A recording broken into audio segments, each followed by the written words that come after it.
ፍቅር ያልታወቀበት ፋላሲ አጭር ልቦለድ።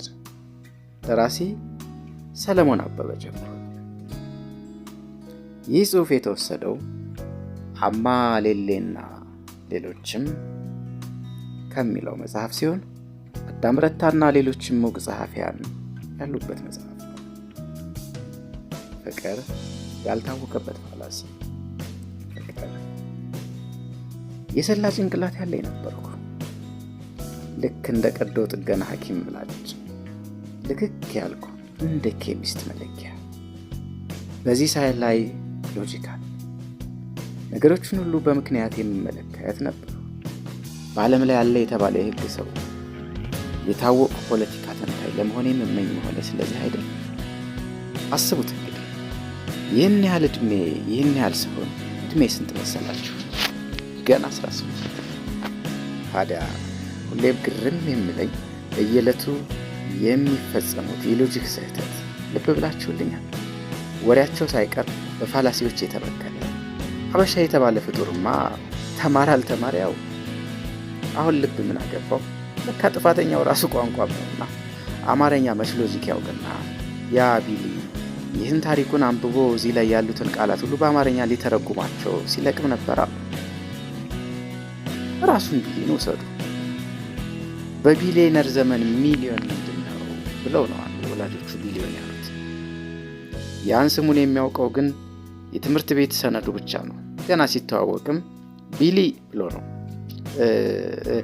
እሷን ራሷን ፍቅር ራሱ ያልታወቀበት ፋላሲ መሆኑን ድንገት እንድደርስበት ምክንያት የሆነችኝን እንዴ ሉዘር አይደለሁማ። አዎ ይቺ ማናት? እሷ ጄሪን ውሰዱ። ከኔው እኩል እየተማሩ እኩል 4ኛ ዓመት የሕግ ተማሪዎች ሆነው ይህን ያህል ደደቦችና በምክንያት ማሰብ የተሳናቸው ሲሆኑ ምን ይባላል?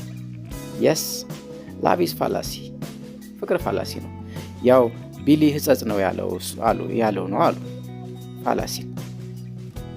እስከ ዛሬ ድረስ ሳይታወቅ የኖረ ፋላሲ መሆኑን በድንገት በአጋጣሚ አግኝቼዋለሁ። ቀልዲ ቡና፣ ሰነፉ ግብጣዊ ዳቦ ጋጋሪ እርሾውን፣ ማዳም ኩሪ ደግሞ ኤክስሬ እንዳገኙት ዓርብ ዕለት ነበር። ከካፌው ዜርፎር ለመገላገልና ዊኬንድን በቤት ለማሳለፍ እየተዘጋጃቸው ቆየሁ። ከዛም ከላይብራሪ መጽሐፎችን ተሸክሜ የሚተጣጠቡ ልብሶችን ለመያዝ ወደ ዶርም ገባሁ። ስገባ ጅሬ ቢሊ አልጋው ላይ ተቀምጦ ይንደባለልልኛል። ጥፋንጀት ነገር ነው አሉ ስላሰብኩና ዶንት ቴክ ኢት ኢን ላክዜቲቭ ብዬው ሐኪም ልጠራ መጽሐፎችን ጠረጴዛ ላይ ወረወርኩ። አንተ ደግሞ ሁሌ ትቸኩላለህ፣ እኔ ያመመኝ አልኩህ አለ። ታዲያ ሆነ ነው እንደዚህ ደም መስለህ ፍም መስለህ የምታቃስተው ስለው በርኖስኮት ሳይኖረኝ መቅረቱ እረፍት ነሳኝ ብሎኝ ይረፍ። ምን ያስጨዋል? ለነገሩ አንተ አይገባህም ገገማ ነገር ቅብጥርሶ አለ። ጊዜ ወሰደብኝ። ያወራው የምሩን መሆኑን ለመረዳት አልነበረም። እንዴት ነው በዚህ ዘመን በርኖስ ፋሽን ሆኖ የሚመጣው? ደግሜ ደጋግሜ ስትጮህብኝ ድረስ ጠየቅኩት። ዶንት ዩ ዋንት ቱ ቢ ኢን ስዊም? ለመሆኑ የት ነበርክና ነው ይህን ያህል ሳታይ የቀረው? መቼም አብሮኝ የሚኖረው ላይብረሪ፣ ላቦራቶሪ፣ ሴሚናሪ የምለው ቃል አይደለም። ይልቅስ አንዱ ለተዋለ ለእኔ ገንዘብ እስኪላክልኝ ከአባቴ ገንዘብ ተበደርልኝ በርኖስኮት የምገዛበት አለ።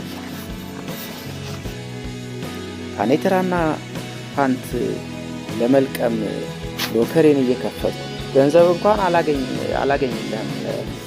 ይልቅ ድሮ አያቴ ይለብሱት የነበረ ነው ተብሎ ጋር ቤት ውስጥ የተቀመጠ አንድ ኮተት ነገር አለ ምናልባት ብዬ ያን አስጠሊታ ባና ነገር ለምን አትለብሰውም ብዬ ላሾፍበት ስል ምን የድሮ እንዴት ሆኖ ሲል ይከበዳድር ገባ። የድሮማ ጠፍቷል፣ አሁን አዲስ የሚሰራው ብቻ ነው እኮ የሞላው። የድሮ ጠፍቶ ባለፈው ከየት እንደመጣ ሳይታወቅ አንድ ተገኝቶ በስንት ሺህ እንደተሸጠ ቢነገርህ አታምንም ሲለኝ ቆም ያየሁት። ስንት ሺህ? አብዶ መሆን አለበት።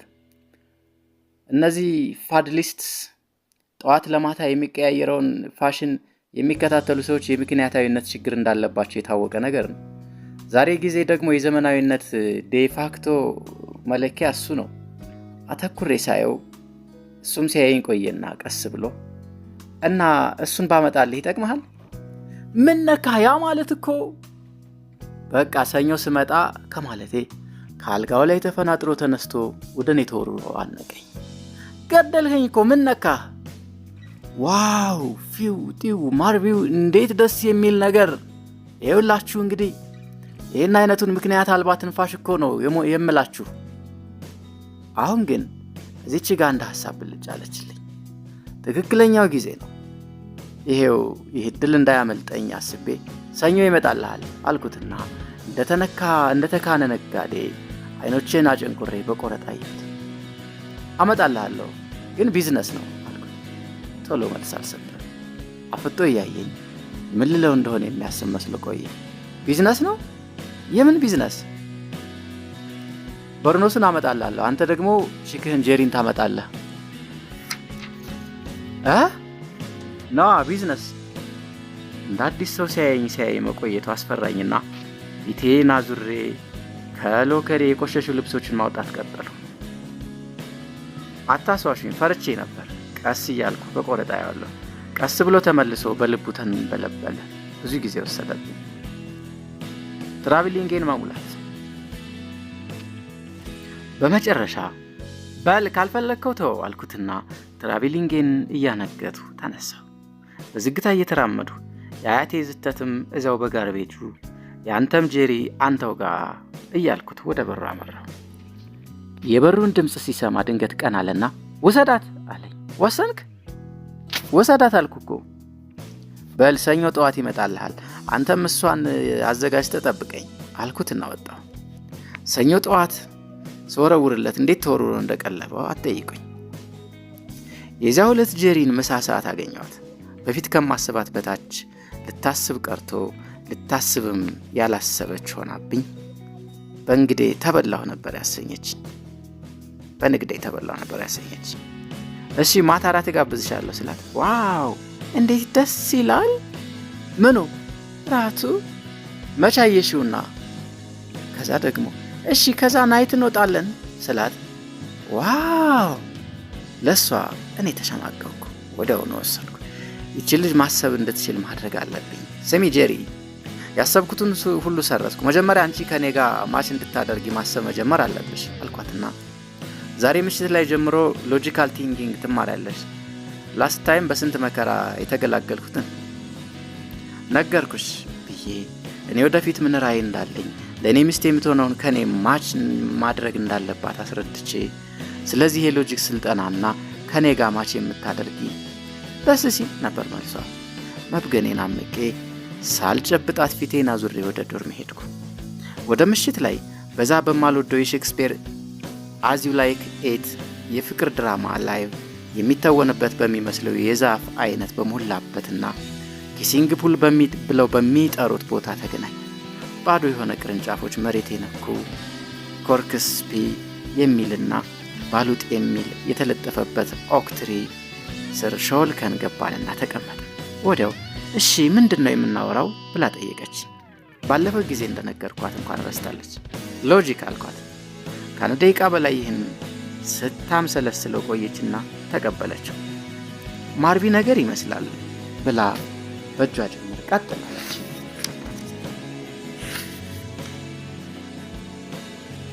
ሎጂክ አልኩ ጉሮሬን ጠራርጌ የማሰብ ሳይንስ ነው። በትክክል ማሰብ ከመቻላችን በፊት የተለመዱ ተራ ፋላሲዎችን ማወቅ አለብን። ይህንን ነው ዛሬ የምንሰራው። አጨብጭባ ዋው ዳው ፓው እያለች ፈነደቀች። ትኩር ብያየኋል። እኔም ማድረግ አልችልም። ጨክኘች እየቀጠልኩ በመጀመሪያ ዲክቶ ሲምፕሊስተር የሚባለውን እንመልከት። ዲክቶ ሲምፕሊስተር በማይረባ ድምዳሜ ላይ የሚመሰረት አርጊውመንት ነው። ለምሳሌ የአካል እንቅስቃሴ ጥሩ ነው፣ ስለዚህ ማንኛውም ሰው የአካል እንቅስቃሴ ማድረግ አለበት። ትክክል አለች ያላንዳች ማቅማማት። ማለቴ ኤክሰርሳይዝ ጥሩ ነገር ነው ማለቴ የማንኛውም አካል ያዳብራል፣ ይገነባል። ጄሪ አልኳት በቀስታ ይህ አርጊውመንት ፋላሲ ነው።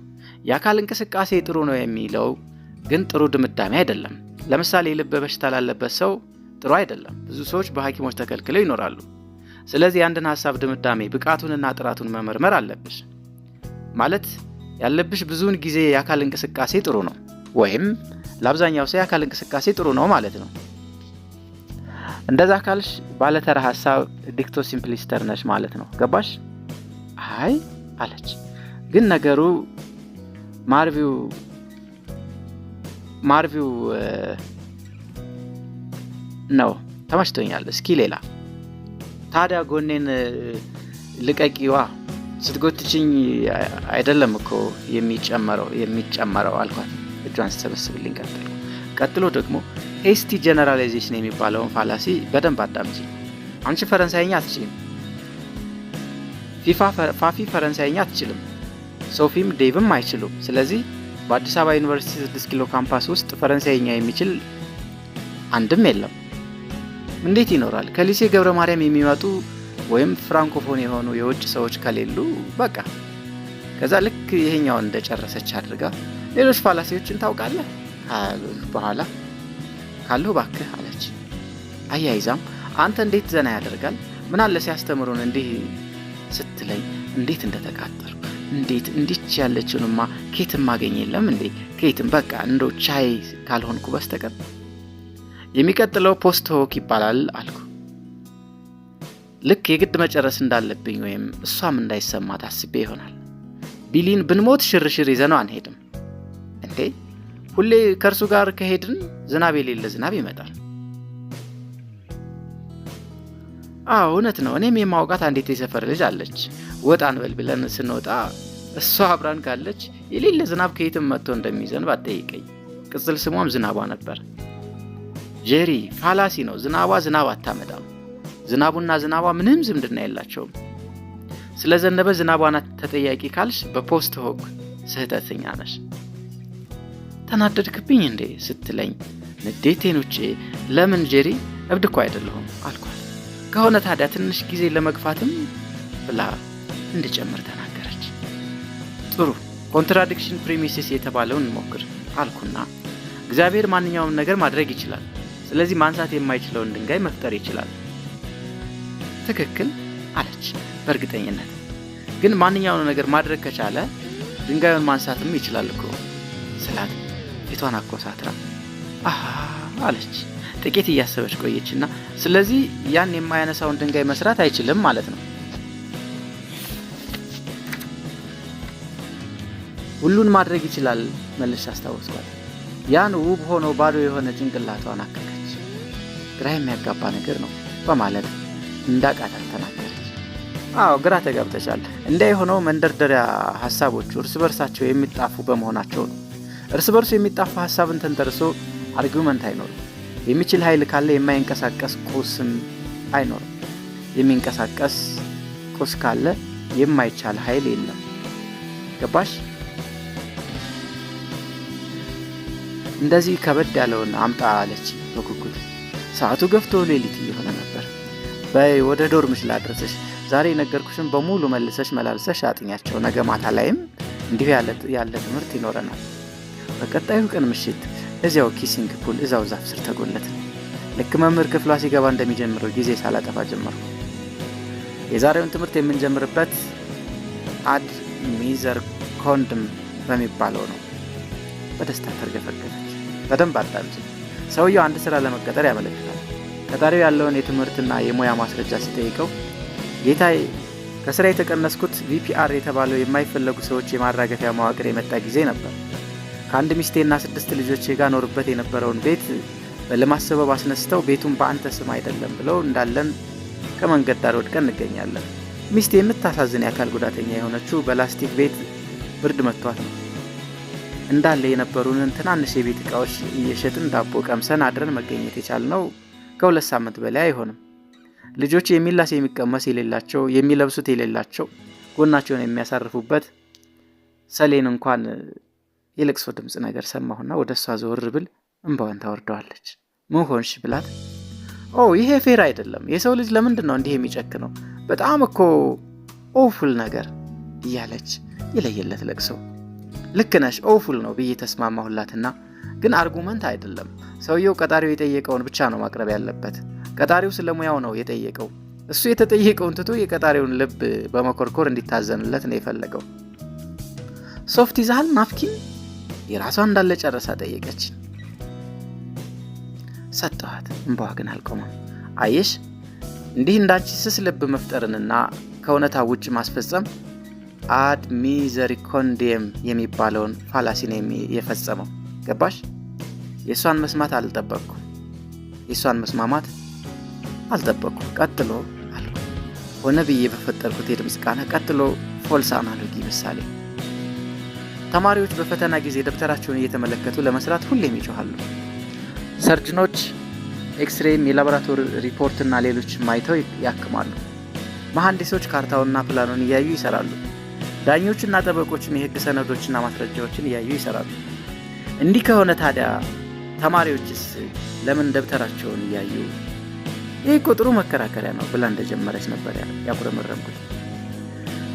እነዛ ስራ እየሰሩ ነው፣ እየተፈተኑ አይደለም? ተማሪዎችም እየተፈተኑ እንደነዛ እየሰሩ አይደለም? መጨረስ ስላለብኝ እንደምንም ጥርሴን ነክሼ ቀጠልኩ። ስንቀጥል ሃይፖቴሲስ ኮንትራሪ ቱ ፋክት አዳምጪ። ማዳም ኩሪ የፎቶግራፍ ፕሌት በመሳቢያዋ ዓለም ውስጥ ረሳችና ራዲየም የተባለው ታወቀ። ባትረሳው ኖሮ ራዲየም ባላወቅ ነው ነበር። እውነት ነው አለች በራሷ ውዝዋዜ ጭምር። ወዲያው አያይዛ ፊልሙን ግን አይተኸዋል? ዋው እንዴት እንደወደድኩት። በተለይ ያ ዋልተር ጂሚ ድሪሚ እኮ ነው ሶ ድሪሚ አለች። አለ አይደል? እኔ ግን ግድል ነው የሚያደርገኝ። አሁን እሱን ታየው። አነጋገሩ ግን የለየለት ፋላሲ ነው። ራሷ ማዳም ኩሪን ብትሆን በሌላ ጊዜ ልታገኘው ትችላለች፣ ወይም ሌላ ሰው በሌላ አጋጣሚ ያገኘው ይሆናል፣ ወይም ሌሎች ብዙ ነገሮች እንዲሁ ሊሆኑ ይችላሉ። ተቀባይነት የሚኖራቸውን ድምዳሜዎች፣ ሐሳቦች፣ ከመላምቶች ተነስተሽ ማምጣት አትችይም። ጥሩ ያን ዋልተር ጂምን ግን ለምንድን ነው ሌላ ፊልም ላይ የማያሰሩት? ከዛ ሌላ የትም አይቼዋለሁ። የእሷ ነገር ምን ያህል ችላ እንዳልኩት በሚያሳውቅ የትዝብት አይን እያየኋል። የመጨረሻ ዕድሏን መናገር ጀመርኩ። አንድ የመጨረሻ ዕድል፣ አንድ ብቻ። የመጨረሻው ፖይዝኒንግ ዘ ዌል ነው ብዬ ጀመርኩ። ደስ ሲል ብላ ተፍለቀለቀች። ሁለት ሰዎች ሙግት ላይ ናቸው። አንደኛው ሙግቱ ሊጀምር ተነሳና እንዲህ አለ። ይሄ የኔ ተሟጋች አገር ያወቀው ቀጣፊ የለየለት ዋሾ ነው። የሚናገረው አንድም ነገር እውነትነት የሌለውና የማይታመን ሰው። አሁን ጄሪ የመጨረሻ ዕድልሽን ለመጠቀም አስቢ፣ በደንብ አስቢ። እዚህ አነጋገር ላይ ያለው ችግር ምንድን ነው ብያት ቅንድቧን የምቀነድብላት ይመስል ጠጋ ብያት አያት ጀመር። ተከራካሪውን አስቀድሞ እንዲያ ማለት እኮ ልክ አይሆንም ኮራ ብላ ነበር የተናገረችው። ትንሽ ልክ ያልሆነ ያኛው ሰውዬ ገና ሳይናገር የማይታመን ዋሾ ነው ካልከው ወንዳታ ብዬ ጮህ። 100% ትክክል። ይህ ተሟጋች የተናገረው አግባብ አይደለም። ሌላው ቀርቶ እንዳይጠጣ የጉድጓድ ውሃ አስቀድሞ በመርዝ መበከል ማለት ነው። እንዳይጠጣ። ዋው ጄሪ እንዴት እንደኮራውብሽ ዋው አለች። እሷም በደስታ ፈካክታ እየዘለለች። አይሽ የኔ ወድ በጣም የሚከብዱ ነገሮች አይደሉም። ካንቺ የሚጠበቁ ማተኮር ብቻ ነው። ለነገሮች ትኩረት ሰጥተሽ ማጤን፣ አስቢ፣ መርምሪ፣ መዝኝ። አሁን አንድ አፍታ እስካሁን የተማርናቸውን 10ሩንም ተራ በተራ እንከልሳቸው። በእጇም ጭምር በል ወደዚያ አለች። በበኩሌ አንድ ባንድ እንደምታስታውሳቸው እርግጠኛ ለመሆን ፈልጌ እምቢ ብትልም ረዘም ያለ የእነዚህ ፋላሲዎች ዝርዝር በትዕግስት እንደገና ቆጠሬ ከላለስኩላት። ልክ ቦይ እንደመቆፈር ያለ ስራ ነበር። መጀመሪያ ስራ ብቻ፣ ስራ ላብና ጨለማ። ወደ ብርሃኑ ልደርስ ብችል እንኳን መቼ እንደምደርስን ያላውቅም ነበር። ግን ጸንቼ ወቀጥኩ፣ ፋጨርኩ። ጥቂት እየቀረብኩ ቀጠልኩ። በመጨረሻም ተካስኩ። የብርሃን ጮራ ይሆን። ከዛ እያደገ ሄዶ ፀሐይም ተጨምራበት ሁሉ ነገር ቦግ ብሎ በራ፣ ብሩህ ሆነ። 5 የጭንቅ ምሽቶች ግን አልከሰርኩባቸውም። ሌላው ቢቀር አንድ ሎጂሲያን አውጥቻለሁ። ጄሪን ማሰብ አስጀምሬያለሁ። ያቀድኩት የለፋሁበት ተሳካ። በመጨረሻ እሷ ለኔ ዋጋ ያላት ሆነች። ለኔ የምትመጥን በልኬ የምትሆን ሚስትን ለመንደላቀቂያ ቤቶች ተገቢዋ ሆስተስ፣ በእንክብካቤ ለሚያድጉት ልጆች የተስማሚ ናት። ልክ ፒግሚሊየን ራሱ አሳምሮ ቀርጾ እንዳበጃጃት ፍጽምት ሴትዮ እኔም የራሴን ቀራረጽኳት። መቼም ይህ ሁሉ ሲሆን የዚች ልጅ ፍቅር አልያዘኝም ተብሎ አይታሰብም። ድብን ያለ ፍቅር ነበረብኝ። ጊዜም ሳላጠፋ በቀጣዩ መገናኛ ጊዜያችን እሷን ከስሜቶቼ ጋር ላስተዋውቃት ወሰንኩ። አሁን ግንኙነታችን ከአካዳሚ ወጥቶ ወደ ሮማንቲክ መለወጫ ጊዜ ሆነ። በቀጣዩ ምሽት እዚያው ባሉጥ የሚል ስም የተለጠፈበት ዛፍ ስር እንደተቀመጥን ጄሪ ብዬ ጠራኋትና ዛሬ ፋላሲዎችን አይደለም የምናወራው። ለምን አለችኝ። ያላሰበችው ስላልሆነ ቅር ያላት መስላ። ውዴ አልኩ ከፈገግታ ጋር። ይኸውልሽ እንግዲህ 5 ምሽቶችን አብረን አሳልፈናል። አሁን እኔና አንቺ የምንመጣጠን መሆናችንን ግልጽ ነው። ሄስቲ ጀነራላይዜሽን አለችኝ እየሳቀች። ይሄ የቸኮለ ድምዳሜ ነው ጌታው? ለማረጋገጥ ያህል ምን አልሽ ብዬ ጠየቅኳት። ሄስቲ ጀነራላይዜሽን ብላ ደገመችልኝ። በ5 ቀኖች ዕድሜ ውስጥ እንዴት ነው ተመጣጥነናል የምትለው? አይሽ ኬክ እንደሚጣፍጥ ለማወቅ እኮ እንዳለ ጨርሶ መብላት አያስፈልግም አልኩ። ፎልሳ ነው አለጊ። ኬክና ሰው እኩል አይነጻጸሩም። ተማሪ አሳምራ ታምራለኛለች። መንገዴን ማስተካከል ነበረብኝ። የታወቀው ቀላሉ ኃያሉና ምርጡ መንገድ በቀጥታ ፍቅርን መግለጽ ነው። ተገቢውን ቃል ለመምረጥ ላፍታ ዝም ብዬ ቆየሁና ጀመርኩት። ጄሪ አፈቅርሻለሁ። አንቺ ለእኔ ጠቅላላ ዓለሜ ነሽ። ጨረቃዬም፣ ከዋክብቶቼም፣ ኮንሰልታኒሽኖቼም፣ ዩኒቨርሴም ሁሉም አንቺው ነሽ። እባክሽን ዳርሊን ከኔው ጋር በመሆን ደስተኛ ኑሮ ለመኖር ቃል ግቢልኝ። እንደዛ ካልሽኝ ሕይወቴ ለእኔ ትርጉም የላትም። በኑሬም እደክማለሁ። እህልም አይበላኝ። ሁለመናዬ አቅም ያጣል። ሰውነቴ ያለቀ ባዶ አይን ብቻ እሆናለሁ እያልኩ እጆቼን አጣምሬ ሞላኋት። ጥሩ አድርጌ ልቧን እንደነካሁት ነበር ያሰብኩት። እሷ ግን ልክ ሕፃን ልጅ ከአባቱ ጋር ሲጫወት ያሸነፈለታ እንደሚስቀው እየሳቀች አድ ሚዘር ኮንዴም አለች። ጥርሶቼ ሆነ አፏቸው። ለካ ፒግሚሊንንም አልነበርኩም። የዚያ የሼሊንግ ቪክቶር ፍራንክ ሳይዝ ነበርኩና ሰይጣኔ ጉሮሮዬ ላይ ተወጥፎ አነቀኝ። ግን ይህን ላለማሳወቅ ታገልኩ። የፈለገውን ያህል ዋጋ ከፍዬ ተረጋጋሁ። እናም ጄሪ አልኩኝ ግዴ እነዚህ ፋላሲዎችን በደንብ አሳውቀሻቸዋል። ራሷን እያወዛወዘች እንዴታ አለች። እና ታዲያ እነሱን ማን ያስተማረች? አንተው ቆንጅቷ ውዴ። ታዲያ ለውለታው ለምን አንድ ነገር አታደርግልኝም? አየሽ እኔ እኮ ከአንቺ ጋር ባልሆን ኖሮ ፋላሲዎችን ባለወቅሻቸው ነበር። ወዲያውኑ ተቀብላ ሃይፖቴሲስ ኮንትራሪ ቱ ፋክት ብላኝ ቅንድቤ ሁሉ አላበው። ጄሪ እነዚህ ሁሉ ትምህርት ናቸው። መቼም በትምህርት ቤት የተማርሻቸው ነገሮች ሁሉ በሕይወትሽ ላይ ምንም ነገር የሌላቸው እንደሆኑ ታውቂያለሽ። መልካሽ ጣቷን በእኔ ላይ ቀስራ አይኖ ዘኪለር እንደሚባለው ጨዋታ ያወዛወዘች ዲክቶ ሲምፕሊስተር አለችኝ። ይህኔ እመር ብዬ ብድግ አልኩ። ግር ብዬ ቆሜ እንደ ኮርማ በሬም ቡርንቡር አልኩባት። ከኔ ጋር ትሆኛለሽ አትሆኝም? አልሆንም ብላ አፏን ሞልታ ስትመልስልኝ ለምን ብዬ ጠየቅኳት። ምክንያቱማ ስለተቀጠም ዛሬ ከሰዓት በኋላ መልካሽ ጣቷን በእኔ ላይ ቀስራ እያወዛወዘች ለቢሊ ችኩል ሆን ቃል ገብቼለታለሁ። ወደ ኋላዬ ገድገድ አልኩና እንደምንም በርትቼ ቆምኩ። እንዴ ከሸጠልኝ በኋላ ተደራድሮ ከተስማማ በኋላ እጄን ከጨበጠ በኋላ ይሄ አንቀጠቀጠኝ። ጄሪ ከሱ ጋርማ አትሄጂም። እሱ እኮ ከሃዲ፣ ቀጣፊ፣ ዋሾ፣ አጭበርባሪ ነው። አይጥ ነገር ነው። ፖይዝኒንግ ዘ ዌይ አለችኝ እና ደግሞ ጮህትህን አቁም፣ ጮህትህም ራሱ ፋላሲ ይመስለኛል ብላ ተኮሳትራ ተናገረች። እንደምንም ብዬ ድምፄን አስተካክዬ ጥሩ አልኩና አሁን አንቺ እድሜ ለእኔ ሎጂሻን ሆነሻል። እስኪ ይህንን ጉዳይ ሎጂካሊ ተመልከችው። ከኔ ይልቅ ቢሊን እንዴት መረጥሽ? እስቲ ተመልከች። ብሪሊያንት ተማሪ፣ ትሪመንደስ ኢንቴሌክቹዋል፣ የወደፊት ድሌ ከወዲሁ የተረጋገጠ። እስኪ ደግሞ ቢሊን እዩ። የሆነ ቆላ አፋራስ በኋላ ምን እንደሚበላ እንኳን የማያውቅ የሆነ። ቆይ እስኪ እሱን ለማፍቀር ስለመወሰንሽ አንድ ምክንያት ማቅረብ ትችላለሽ? እንክት አድርጌ አለች ገና ጥያቄን ሳልጨርስ። እንዲሁ ነበር ያለችኝ። ቃሉም ይሄ ነበር። እችላለሁ ስትል ፍርጥም ብላ ተናገረች። እኮ ተናገሪዋ።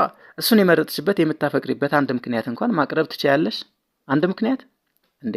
ምን ነካህ አለችና ልሰማው የቸኮልኩትን ቢሊን ያፈቀረችበትን ምክንያቷን ቁልጭ ቅልብጭ አድርጋ በ3 ቃል በርኖስኮት ስላለው ነዋ ብላኝ ረፍ። በርኖስኮት ስላለው። በርኖስኮት